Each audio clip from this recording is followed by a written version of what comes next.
She rested a trembling hand against the barn door as if it were the last polite thing left to do. A small, hesitant question pressed into splintered wood. The grain bit into her skin. The coolness of the door steadied her palm for a breath, and for a moment the whole world reduced itself to that single contact, a whisper of possibility, and the tiny, terrible admission that she had nowhere else to go. Dust crawled at her boots like memory. The road behind her lay furred in the afternoon heat, a faded ribbon of packed earth and hoofprints that had no interest in following her anymore. Ahead, the hacienda rose out of the high plain like a patient thing, whitewashed walls dulled by sun, eaves that had known decades of wind, a low line of poplars stirring like a congregation along the lane, smoke from the cookhouse feathered up into the indifferent sky. Somewhere inside, the day moved on with the mundane steadiness of people who measure time by the work of hands, not by the shape of strangers' tragedies. She felt small against that doorway, small, heavy with what had been said about her, with the echo of doors shut in the faces of those who once called her cousin or neighbor or friend. People did not bother much with truth when a story could warm a hearth of spite, but there was also something stubborn in the way she kept standing there. A refusal to turn back into the emptiness that had chased her. She was not brave, perhaps, but she was not yet ready to disappear. From inside the barn came a rustle. A horse shifted, hooves scraping soft earth. A man's voice, low and practical, bade the beast be still. Another voice muttered, "Tomas," sharp edges in his words, a presence that matched the hard line of his jaw. He stood in the doorway a few paces away, hat brim low, cape flung across one shoulder. There was the certainty in his step that comes from being used to giving orders. He saw her, and his mouth curved the way it does when a thought leaps to accusation before courtesy moderates it. "You can't be here," he said, not unkindly but with the ease of a man who believed in boundaries that benefited him. "We have care of our own." She looked up then, and the sun struck her face. Not enough to gild, only enough to show the hollows of it, the set of the jaw. Her voice when it came was small and flat as old paper. "I need a place to stay for the night." Tomas's eyes flicked to the road and back, as if there might yet be someone behind her to call her claim false. The barn smelled of hay and horse sweat and the faint iron of work.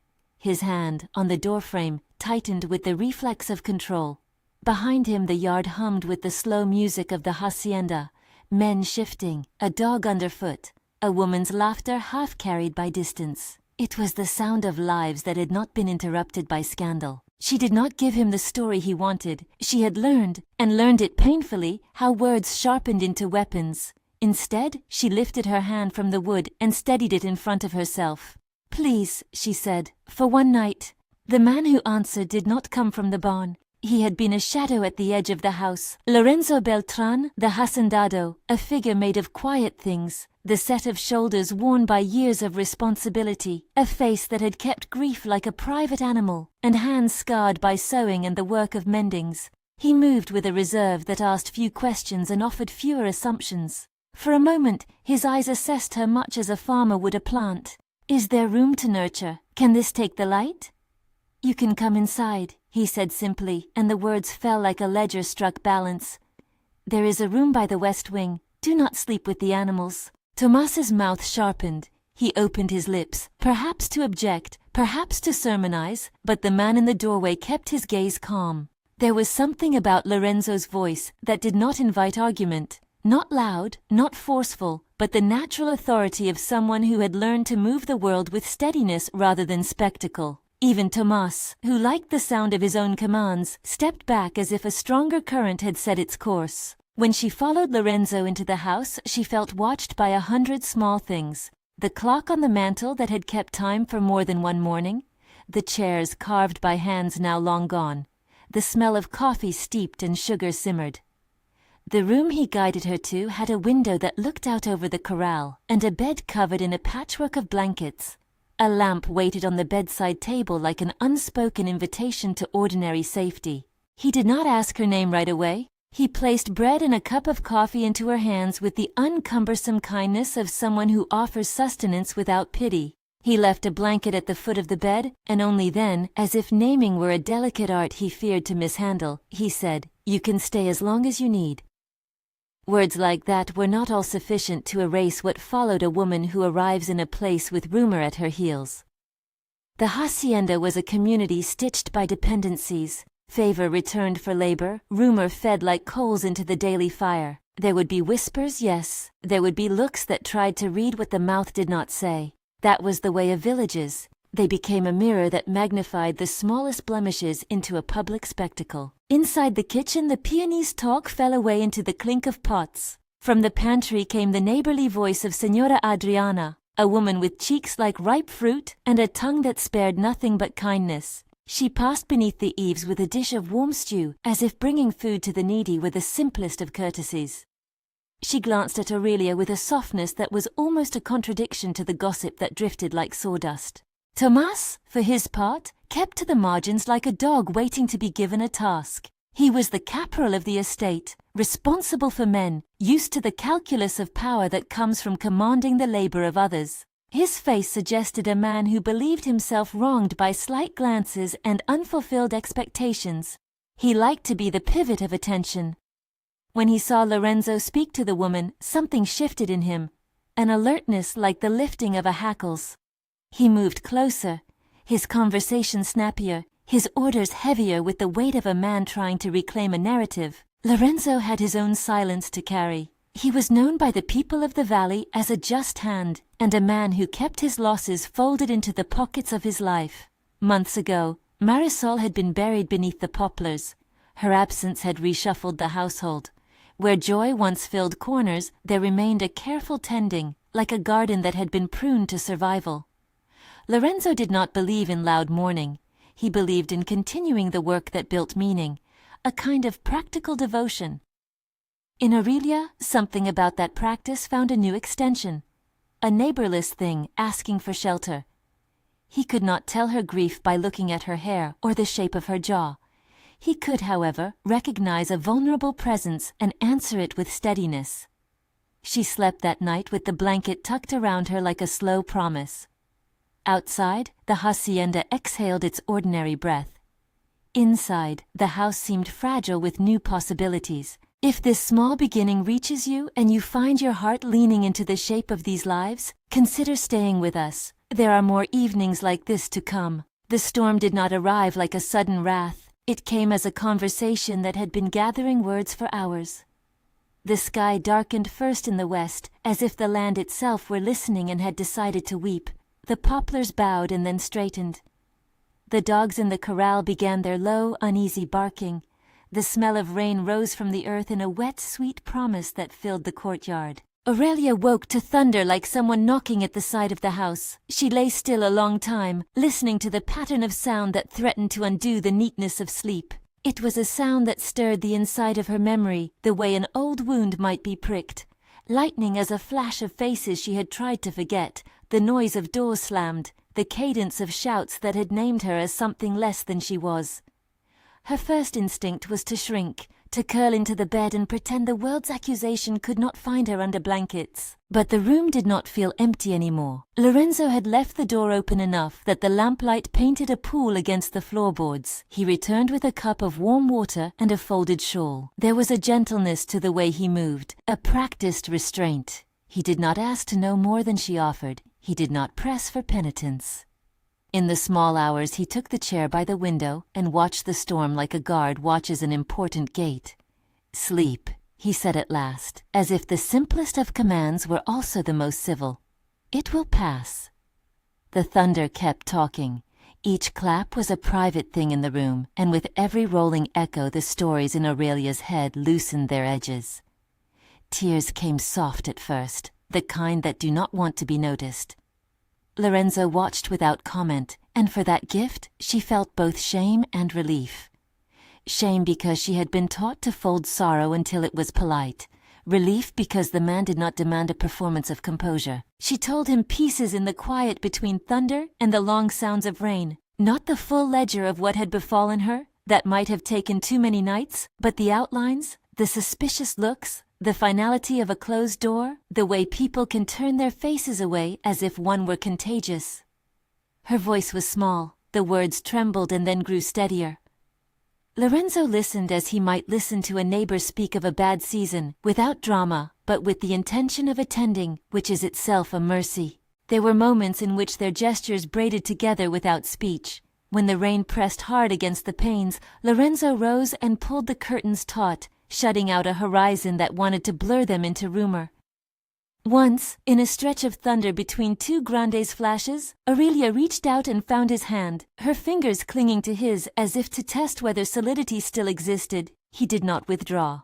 Instead, he set his thumb on the back of her hand and let his steadiness be a small, unshowy vow. This was not possessiveness, it was steadiness.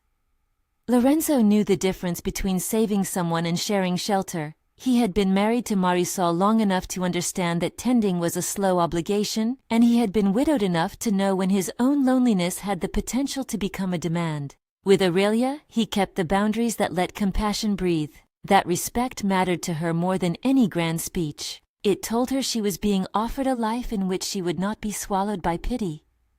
Between thunderclaps, she confessed another thing, that she wanted to be useful. The fear of being a burden chased after her like an old dog.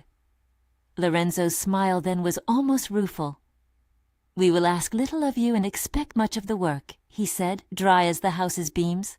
"We will welcome your help in the courtyard and with the chickens. We will not pretend you are anything but yourself." "Will you ask me to speak?" she ventured. "To defend myself?" Lorenzo's gaze softened. "Only when you are ready. The world asks too many people for confessions. You will choose when to answer." Night gathered, and with it, a fragile kind of trust was stitched into the air, not by promise but by the small business of keeping vigil. Lorenzo dozed in the chair a few times, blinking awake with the shy responsibility of a man who did not know how to be anything but practical in his care. Aurelia, under the blankets, let herself be patched by the house's steady rhythms, the whisper of rain, the tick of the old clock, the thin metal voice of a spoon on a saucer in the kitchen. It was a night of ordinary rituals that seemed suddenly generous, and it offered her a shape to which sorrow could adhere without being consumed. Morning came in the pale way of a world that had been washed and now seemed to promise an honest light. Sheets air-dried on the line, the cook stoked a kinder fire, and the peons filed into their tasks with the indifferent intimacy of people who know each other's habits the way fields know the seasons. But gossip, like ivy, grows in corners untouched by care. The sight of a stranger in the house was a seed that would not stay buried. Tomis was quick with a question that was also a charge. "Who is she?" he demanded, standing like a sentinel near the corral where men gathered to shoe a horse. His voice carried so that others could add their grain. "Where did she come from? We ought to know." Lorenzo answered without looking surprised. "She came along the road. She has nowhere to sleep." A ripple passed through the men like wind through grain. A few faces cupped judgment in the way they cup gossip, curious, hungry for details they didn't deserve. Tomas's mouth made a hard line. He had been a man of rising suspicion for some years. His stewardship over the men had become, in his hands, a platform for power. To him, the arrival of a woman without ties to the estate was an affront to order and an opportunity to press a narrative that aggrandized him. He prodded now with the habit of one who needs friction to prove heat. "It's not right," he said loudly enough that the cook paused at the hearth and the foreman tipped his head. "You give shelter to anyone and see where it leads. People talk. You have to think. What will the neighbors say?" The hacienda had always been careful about its reputation. Trading with the nearby villages, holding markets, and keeping alliances meant that appearances mattered. Yet Lorenzo's reply contained no flinch. He had lived the measure of responsibility until it had become his marrow. "We have shelter," he repeated. "We have work." Tomas's temper folded into a sneer. He muttered about scandal with the casual cruelty of a man who imagines his own rumors as instruments of control. He seemed to delight in painting futures where the estate's name might be tarnished by association. A few of the younger men, those who liked certainty more than they liked justice, leaned toward his tone and snickered. But others glanced at Lorenzo and saw in his face something that narrowed the space for opportunistic cruelty. There was no flash of panic there. Instead, an unmistakable constancy. Life at a hacienda is lived along the edge of the body until the body is asked to leap. That leap happened in a moment as sudden as a struck bell. A stallion, young and unsettled, had been brought into the corral for training.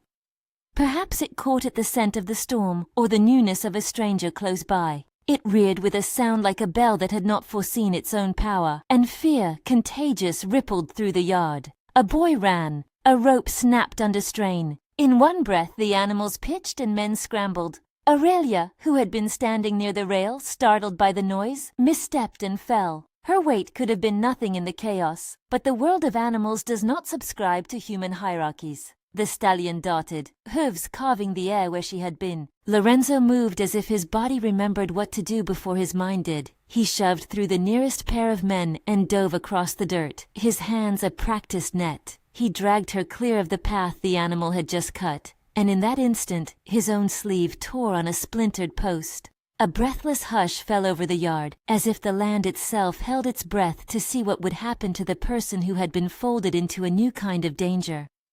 He helped her up with the rough tenderness of a man used to mending things.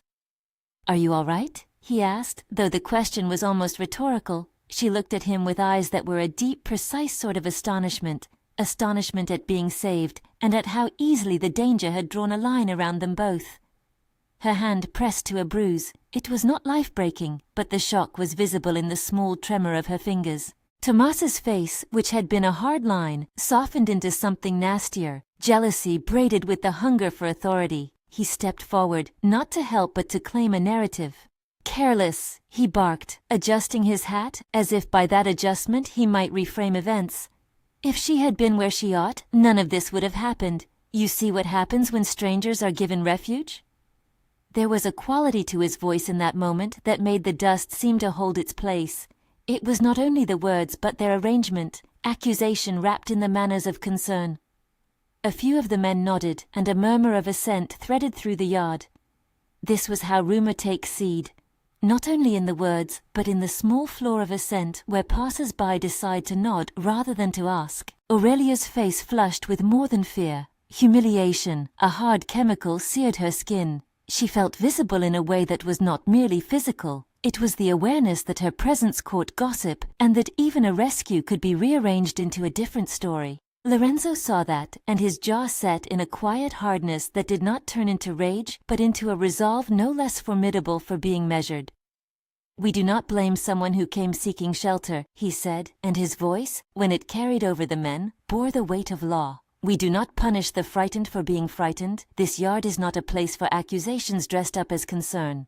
Tomas bristled. "We will not let the name of this place be made common. We must think of the work, the respect." "Respect is not built on silence when someone needs help," Lorenzo interrupted. The men looked between them, as if they were seeing the estate at a crossroads, and some of them saw loyalty in the way Lorenzo spoke. Others, like Tomas, saw only the narrowing of opportunity. The corral, which had been a place of routine labor, had become a stage. Rumor smelled like sweat and the iron tang of resentment. Aurelia, for her part, had said nothing. Her throat tightened, not from gratitude alone, but from the exhausted complexity of being defended in public.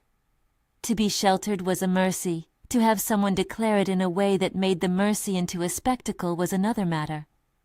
Her agency had always been the quiet, private sort, choosing which tasks to accept, how to mend a rag, which early hours to greet. After the fall, she rose and fled to the kitchen where Señora Adriana tended a bowl of milk as if normal chores could patch what had been rocked. She was shaken, Adriana said, pressing warm bread into her hands as if sustenance could be a salve. "We will keep her near, yes, and we will not let idle tongues make a feast of her misfortune. But promise in the kitchen is only one room against a chorus." The rest of the hacienda stirred. A whisper turns into a look that others collect like currency. The men fetched their tools and tried to stitch the mourning back together. Yet behind their movements, the conversation went on, pliant and insistent. Tomas, outside the doorway, watched Lorenzo's quiet authority with a look that had long ago changed from respect to calculation. He measured the distance between himself and the hacendado, and where the measure came up short, he felt the old familiar hunger, power's appetite for filling space. He began to think in the currency he knew, rumor in exchange for influence. The arrival of a stranger presented him with a possibility he could use. That afternoon, as the work slowed and the sun threw longer shadows across the courtyard, Tomas took a path to the stables where the men gathered in idle moments. He did not speak loudly, he did not have to. He knew the ways people listened to insinuation, a look here, a jest there, a supposedly casual question about origins. He threaded suggestive comments beneath the obvious conversations about feed and fences, and the seeds took root in the pleasant black of gossip. Once planted, rumor grows quickly in a village that has learned to read other people's faults with a generosity they rarely grant themselves. Aurelia, in the kitchen, mended a tear in a pinafore with methodical stitches. Her hands moved as if the needle were a counterspell. If she could secure cloth, perhaps she could secure a life. Yet each stitch also reminded her of the fragility of things, how easily a seam might gape. She kept her eyes down because eyes are where stories begin. People look, and when they do, their eyes can tell a tale much sharper than any tongue. Lorenzo walked out to the small orchard where the soil had been turned for planting in the spring. He needed work that cleared his head. Hands answer grief more simply than language. He stood for a long while beneath a tree and thought of Marisol, her laugh like the shatter of small light, the exactness of her patience, the life they had shared. He had not expected loneliness to be an animal so persuading, nor had he thought it would present itself so quietly in the shape of a woman at his barn. The notion that offering shelter might be construed as impropriety brushed against him like a possible splinter. Yet when he remembered the way her hand had trembled on his door, he found himself unable to reduce the act of opening the house into something else. Dignity, he thought, was owed to anyone who had lost it. At dusk, the kitchen filled with the perfume of simmered meat and the sweetness of roasted peppers. The household fell into the regularity of a family that had learned to make peace with the fact of each other. Aurelia moved among them like a ghost learning to find the furniture of a strange home. Children passed her plates without asking questions. Older women offered small courtesies that felt like the beginning of acceptance. Still, the conversation that had been seeded by Tomas stung in the periphery. A name mentioned with a curl of a lip, a look held too long. That night, as lanterns were lit and men talked by the shadowed walls, Aurelia sat by the hearth and listened. The stories told were the weathers, of boars in the hill, of rains late and good harvests that came by the grace of small efforts. She let herself live in the immediate business of food and mending and the tiny kindness of being handed a second bowl. It was, she decided, not the life she had once imagined, but it might be something steadier than wandering. Tomas, however, could not let the matter go. He paced beneath a solitary lamp, thinking in terms of leverage. He had ambitions for more authority within the house. He had debts he did not like to admit. To displace Lorenzo subtly, to find nicks in his command, was a work of patient art. He would speak to neighbors who came with their baskets, those who had husbands who owed favors, and he would nourish the rumor until it grew into a force he could command. Aurelia, meanwhile, began the slow work of proving herself not as a woman needing to be saved, but as a person who could shoulder tasks. She rose early the next morning and swept the kitchen with a careful attention that made the women around her murmur appreciatively. She fed the chickens, mended a harness, and in the small acts of usefulness found a kind of worth that rumor could not bite at easily. Yet she knew that worth would be contested by whisper, and by those whose need for dominance turned compassion into a commodity. Days took the shape of ordinary labor, planting, mending, the rhythmic business of animals. Lorenzo watched the settlement of her into tasks with a privacy that had grown from his respect. He did not parade her presence, nor did he keep it secret. He allowed the household to see that she was part of the work, not a spectacle of benevolence. That choice annoyed Tomas, the way a steady drip annoys a jagged edge. The caporal wanted signs of indebtedness displayed as trophies, not as the mundane fact of someone's day. One afternoon, as the men finished feeding and the sun leaned red against the western eaves, a conversation started that did not intend to be public but would not remain private. Tomas, enjoying the small audience of idle hands, let slip a story about a woman he had known once who had made poor choices and then expected kindness. The men chuckled. A few more joined in. Rumor needs momentum, and the collective laugh is its wind. Aurelia, while mending a saddle, caught the end of it. Her hands stilled. The men did not know what had been taken from her. They only knew that in a world where a reputation can be currency, it was cheaper to joke at someone else's expense. Her face tightened, but she did not speak. There was a decision in that silence. To answer now would be to draw arrows into a larger sky.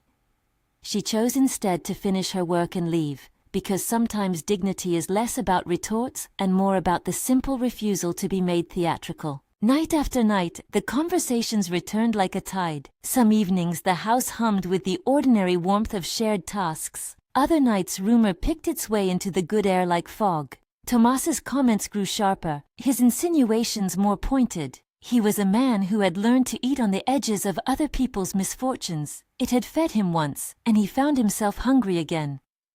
Lorenzo watched these shifts as a farmer watches frost form in a low pocket and then spreads if not tended. He did not rush into dramatic defenses, but he let his own actions be a steady rebuke to petty cruelty. He asked Aurelia to help in the courtyard more often, giving her tasks that would put her in view, but also in a place where she could be seen doing honest work. He introduced her names to visiting laborers with the same calm he had shown from the start. Those gestures were like small stones thrown into a pond. The ripples would take time, but they would reach the shore. Aurelia's nights grew less haunted in small increments. She began, unawares, to greet the dawn with a sense that she might belong somewhere. She kept mending things, not because she had been ordered to, but because it steadied her to stitch torn edges together. There was a dignity in that work which the house acknowledged in small gestures, a nod, a shared loaf. She felt faintly that her life was reknitting itself. Yet the hush of this reconciliation was not impermeable. The world keeps both kindness and resentment at hand. Tomas, smelling an opportunity that could tilt the estate, began to plot in subtler ways. He spoke to travelers, let small suggestions leak to the market, and made sure those who mattered to his ambitions heard his complaints about giving shelter to strangers.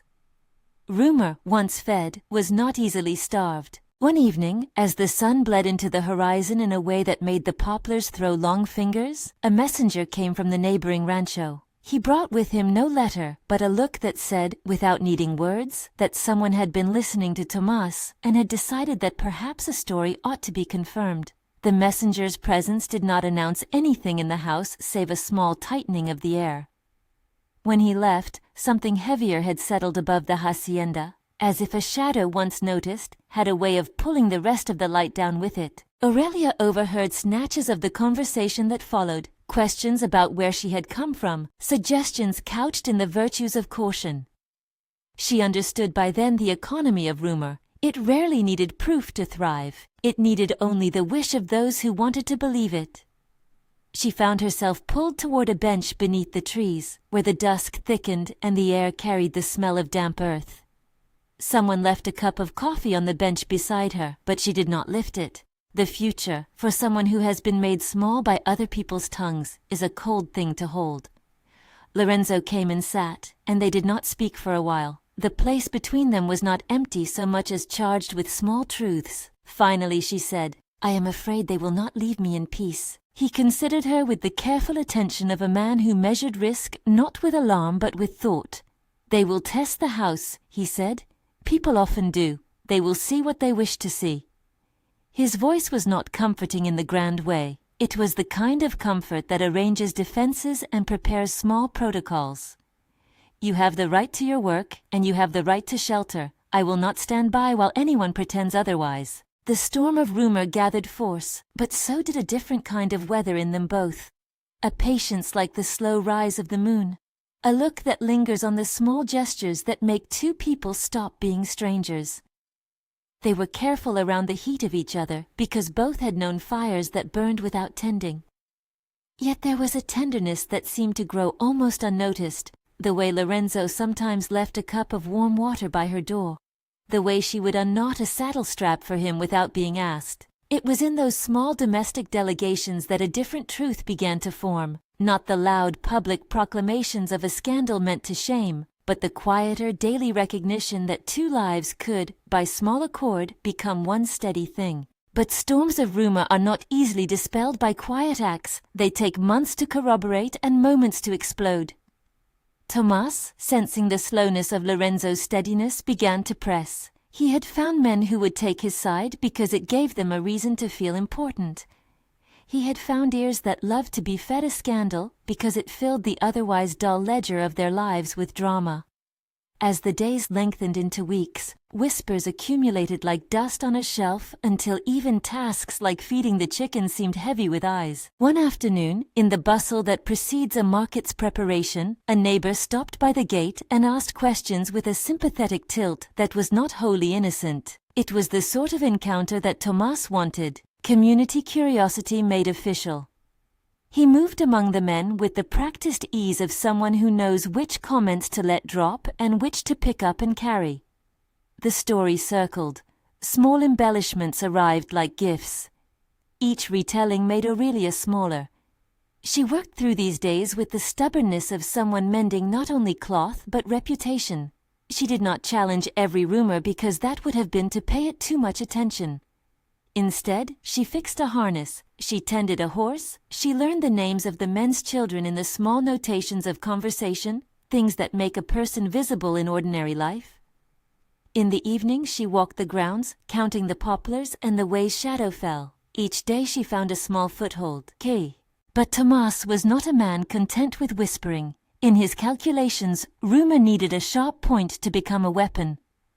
The moment of that tilt came without anyone quite foreseeing it, as most such moments do. A messenger from town, with a face too eager to be kind, a phrase too carefully chosen, a look that lingered like a verdict. The hacienda found itself at a place where the gentle weather of tending could not alone counter the weight of calculated accusation. On the fourth day after the market talk, as the men were returning from the fields with their tools and the dusk was beginning to silver the horsehair of the ranch, Tomas sought Aurelia out. He did not come with an open hand. He came with a reason, and he wore the look of a man convinced the community needed his counsel. He cornered her near the well, under the eaves where the air smelled of water and the earth of mulled chill. There were no witnesses at first save the stone wall and the dog that lay with one ear cocked. "You are staying because you're weak," he said, not as a question. "You take charity and call it refuge. People will speak about it. You may find they are not kind." Aurelia met his gaze without flinching. She had been struck in the corral. She had felt her life reduced before. There was a steel that had been newly tempered in her eyes. "I am staying because I was offered shelter," she said, and the words were simple and precise. "And because I can work." Tomas smiled the smile of someone who thinks himself cleverly cruel. "People will not always be so generous. They will worry for the house. They will say things about you that will make your name small." "You are free to speak," she replied. "But I will not be chased from what I do." His mouth opened as if to say more that would have been poisonous, but at that moment, from across the yard, a shout rose. An animal had fallen ill, or a gate had broken, something abrupt and impossible to ignore. The two of them turned, the moment broken. The dog bounded toward the noise. Men hurried. The daily life of the hacienda required them all. That night, Aurelia lay awake thinking over the exchange. Tomas's words had seeded a knot of dread. She had no illusions about how easily a community can be led to believe what it wants. Yet she also felt something else, the memory of Lorenzo's hand on hers during the storm, the quiet authority of his voice when he had refused to let rumor have the last word. Those small things were scaffolding. She understood that if the world chose to make her into a story of shame, she could answer. Perhaps not with shouting, but with the slow accumulation of ordinary goodness. The storm of gossip had begun. The corral accident had made it tangible, and Tomas, with his calculations and hunger, had started to feed it. For a while, the days moved with the ordinary tasks of work and mending, but the air had a new prickly quality. The complaint gathered like thunder. And under it all, something was shifting quietly between two people whose lives had been adjusted by the soft collision of necessity and tenderness. They did not yet know how those small things would survive the coming weather. They only knew they had acted with some measure of care, and care had a way of changing a life in ways that could not be undone. Evening came, and the lamps went up. The hacienda settled in a hum of practical sounds. Forks on plates, the scrape of chairs, the murmur of men in corners discussing the next day's work. Outside, the poplars murmured. Inside, there was the sense of a storm not yet broken, of a rumor that had teeth and was beginning to gnaw. The yard that had sheltered them now felt like a stage where the next act was being decided. They did not yet know that what began with a trembling hand on the barn door would make visible truths that could no longer be hidden. They only knew that a path had been opened and that to walk along it would require courage equal parts steady and soft. They walked into the bruise of that evening as if the day itself had been waiting for an argument. Tomas had not been satisfied with whispering. His comments had grown teeth. He had let loose a language of worry and speculation that fed on itself until people believed they were protecting the hacienda by belittling a single woman who had come with a trembling hand. The suggestion that a household could be endangered by a stranger proved a convenient story to explain other things. Stalled favors, unpaid debts, a caporal's ambition. The day chosen for the stain to be made public was a market day, when neighbors from the valley came by wagon and foot to trade, to gossip, to let small economies of information pass between them like coins. In the light before the sun toppled behind the poplars, men carried bales and baskets into the courtyard, and the pulsing business of commerce made the hacienda an audience. Tomas moved through that morning like a man with an arrowhead in his chest. He had practiced his accusations, had cradled them until they felt like truth. He wanted the moment to be large enough to hum with consequence. Aurelia had risen early as she always did, the daily chores steadying her. She fed the chickens, wiped down the kitchen table until the wood glowed, and set out the coffee in case visitors came. The routine of work had become a kind of proof against rumor. A person who fixes what is broken is not merely the sum of any story told about her. Still, she had the small human dread of someone who knows how quickly a life can be reshaped by tongues.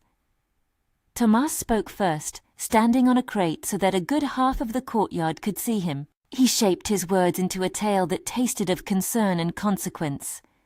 "We give shelter to strangers," he said, voice pitched for harvest hearing.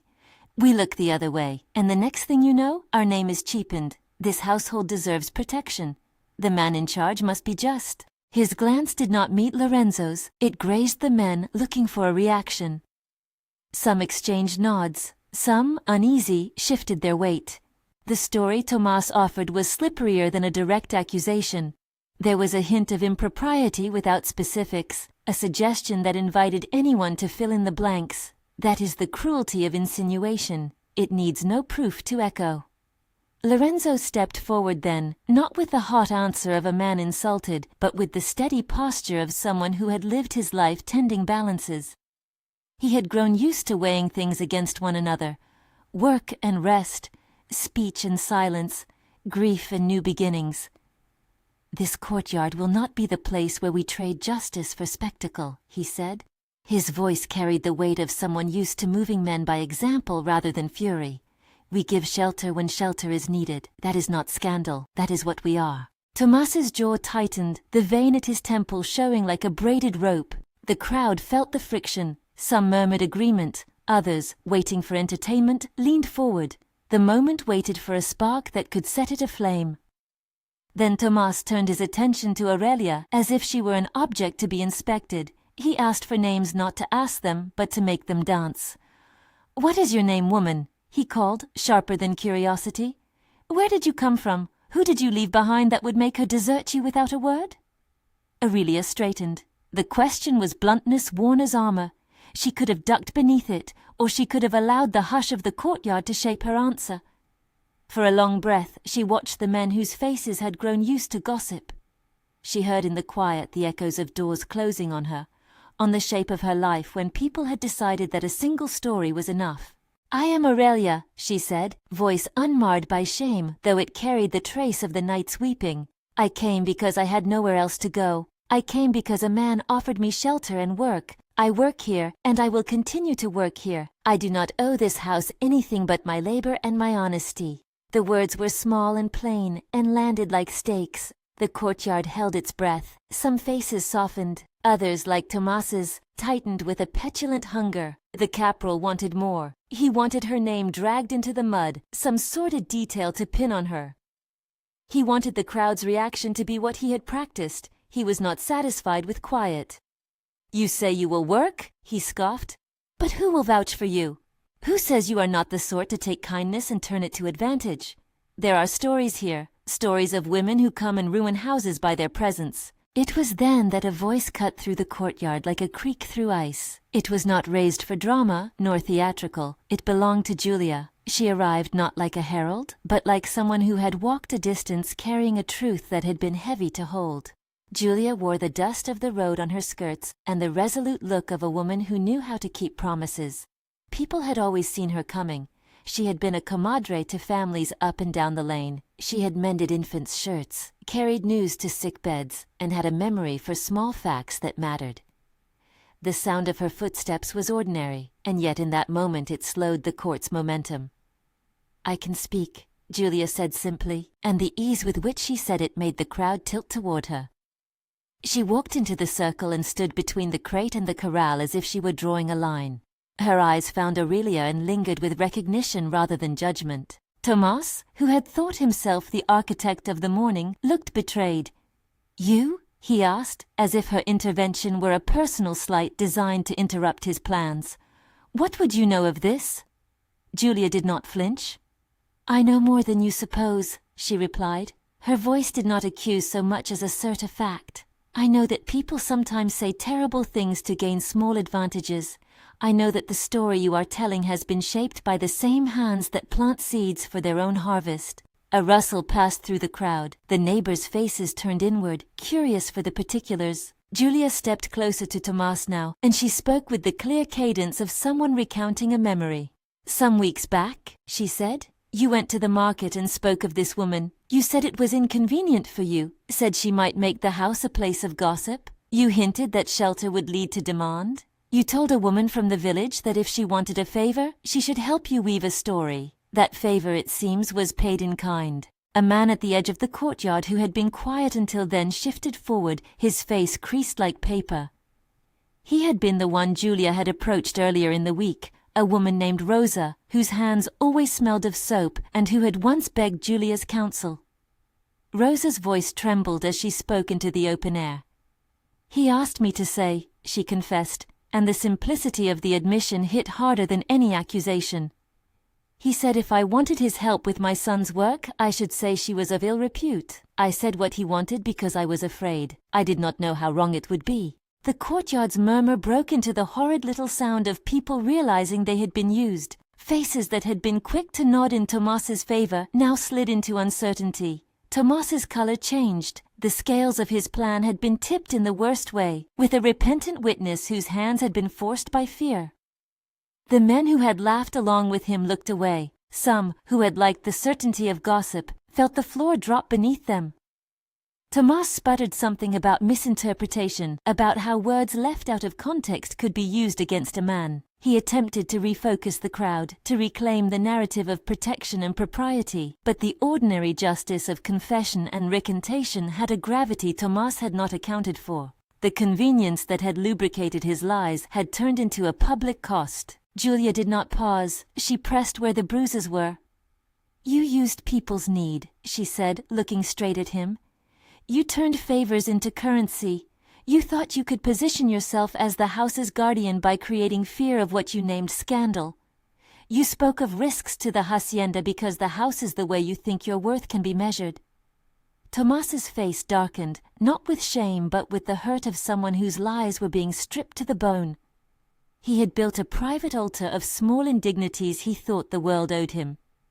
Now that altar had been dismantled in front of people whose lives were tied to a different kind of accountability. Lorenzo moved at that point with the deliberate calm of someone who knows an instruction must be given. He asked the men who had been on edges and doorways to step forward, those who had been wavering, and he let them see that defending a woman in need was not a sign of weakness but of the house's character. A few came and stood beside him, not out of fear, but out of the habit of following the hand that led them in work. Tomas's shoulders betrayed him. He had expected a different outcome. The plan had been to make Aurelia a subject of public interrogation, to make her departure feel inevitable. Instead, the revelation of his manipulations left him exposed. He did not walk away quietly. Instead, he tried one last maneuver. He accused Aurelia of theft, a petty, vicious lie meant to harden doubts. He pointed to a small cabinet and said he had seen her rifling there. that he had found a folded piece of linen that would prove the rest. The men looked. The cabinet was opened. Hands reached for the cloth. The accusation smelled of desperation. Aurelia, who had borne so much and watched people twist ordinary acts into spectacle, felt the burn of being made small once more. She had choices then. She could take refuge again behind silence, or she could claim the small authority that had been given her by labor and honesty. She turned to the crowd in a voice made steady by what she had learned. "There is nothing missing from that cabinet," she said. "If there were, it would not be me who took it. If you need proof, ask those who have seen me work." Lorenzo stepped to her side and addressed the men with a kind of authority that made gossip itself shrink.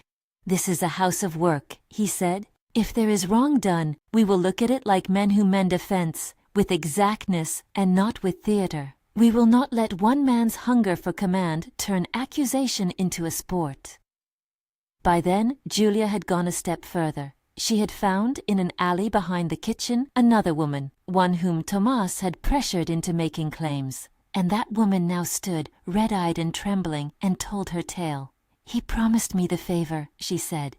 "He said he would move goods my way if I said something. I was afraid. He frightened me. I lied because I was scared of him." The confession was a small thunder. The men who had once nodded at Tomas felt their complicity in primal terms. Some looked down, others looked as if they had been struck. In the silence that followed, the weight of what gossip had done to a person was suddenly visible. Tomas tried to salvage dignity by denying the payments, denying the threats. He claimed the story had been exaggerated, but the facts had teeth, a pattern of solicitation, a witness who had been pressured, and the testimony of a woman like Julia, who had watched the exchange and had the courage to name it.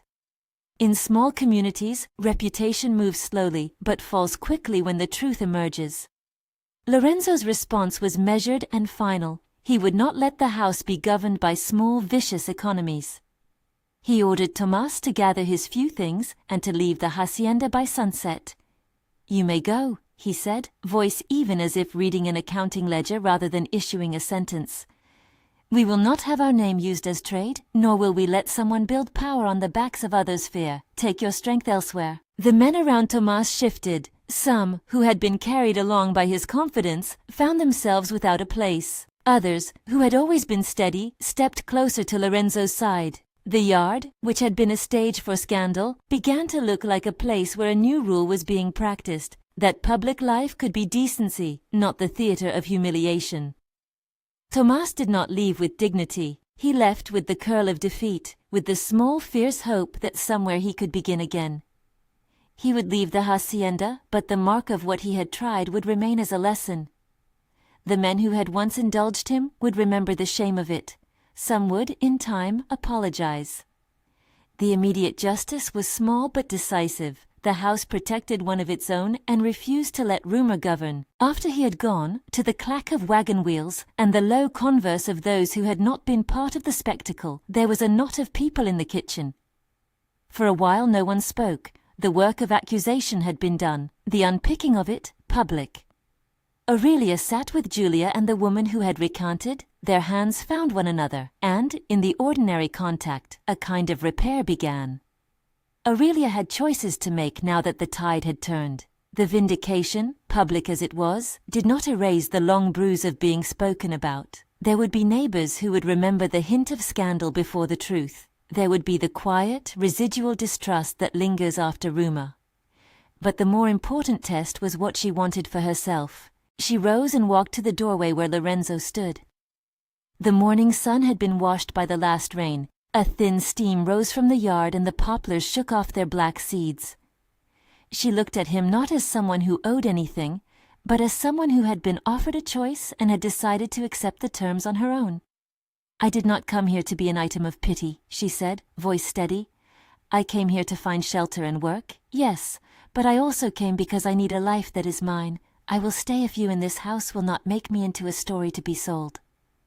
Lorenzo's eyes, which had kept an often private grief buried like coals, softened. He had not expected to be asked to reframe himself so completely. He had been used to being the man who offered shelter. He had not always been prepared for the reciprocity that true shelter asks for. He could have offered charity. He could have made proclamations. Instead, he found himself moved by the plain courage of her words. "You will stay as you choose," he answered, "not as charity, not as a spectacle, as someone who will be given work and who will be given her place among these people. That is the only way I will have it." It was a promise of mutuality more than rescue. Aurelia's face, which had been hard with the years of being pushed, relaxed slowly. She would not be owned by gratitude. She would be recognized by labor and by account. That recognition mattered more than grand gestures. It made sense in a house that kept its balance by duty and by the slow daily fidelity of hands. The days that followed took the shape of practical rebuilding. People who had been quick to judge worked, and some of them came to apologize in ways that felt less like performance and more like the awkward amends of neighbors who understood they had erred.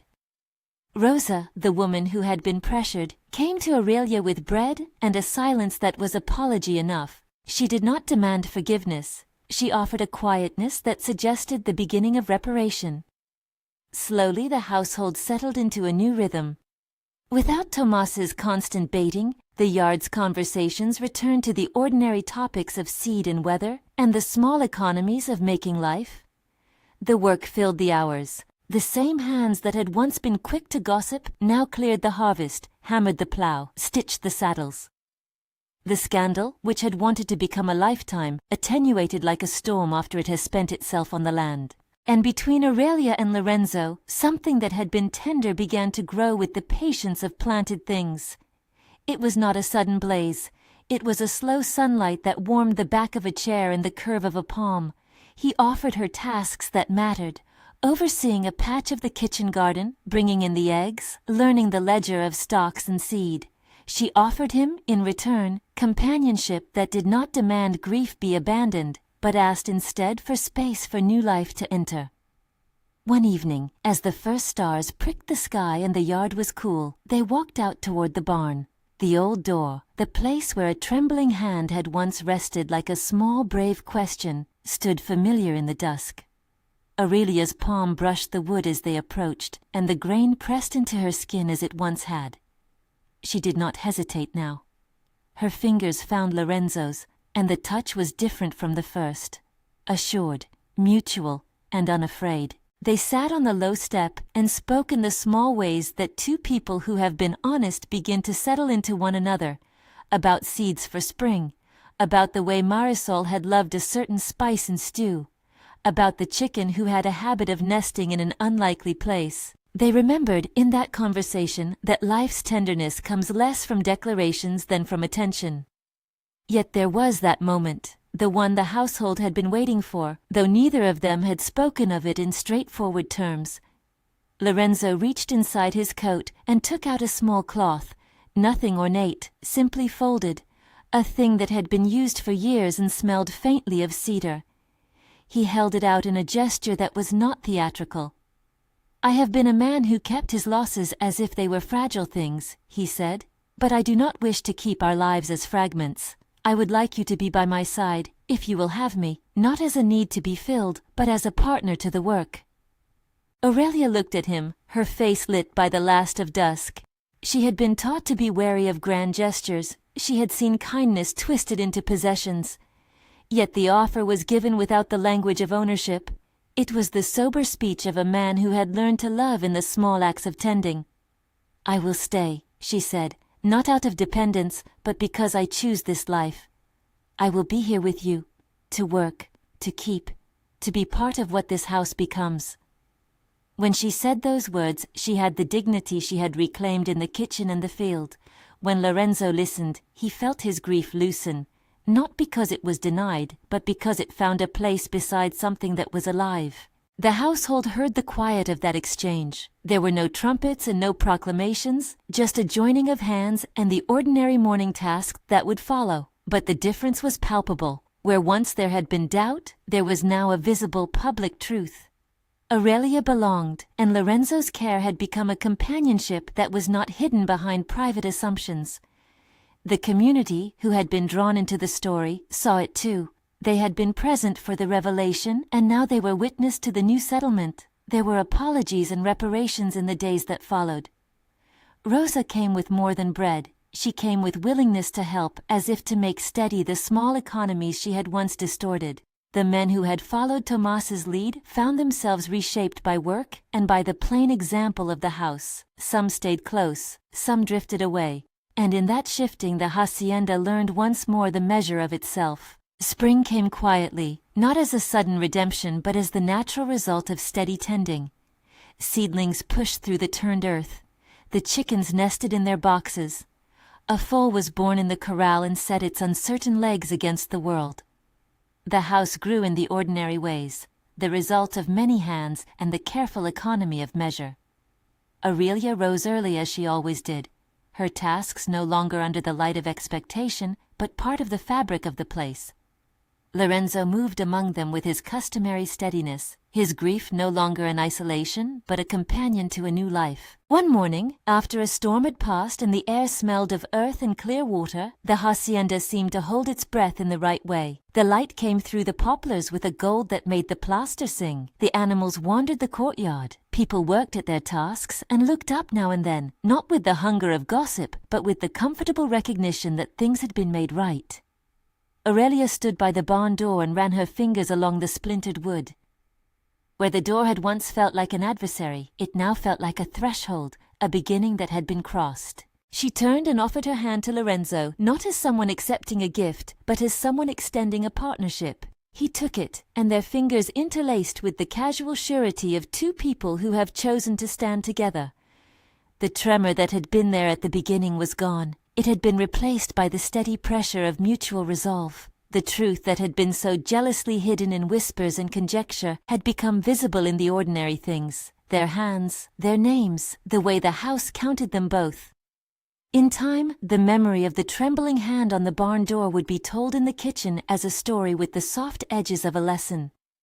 It would be said not as a tragic tale, but as a testimony to how small acts and brave words can change the shape of a life. People would remember the day when a woman stood with a man who had kept his grief like a private animal, and in the joining of them the hacienda learned to measure itself by decency rather than by rumor. The truth that neither of them could hide was not a loud announcement carved into a sign. It was quieter, and yet more definite. Aurelia's innocence, no longer a whisper but a fact held in the light of witnesses. Lorenzo's care, revealed not as a rescue but as a declaration of partnership. The community saw it, the men who had once been unsure felt it, and even those who had left the estate with Tomas's bitterness could not erase the visible, persistent facts of their lives. Years later, the barn door bore the marks of use and weather, and someone might touch the scar in the wood and ask about the story behind it. The answer would be small and true. There would be talk of storms, and of the way two lives had converged, not because one had saved the other, but because each had given the other the space to be more. They would say, perhaps with a little laugh and a lot of affection, that neither of them could hide what they had made public, the dignity that had been reclaimed, and the partnership that had been chosen. If this story touched you, leave a like and tell us which moment moved you most.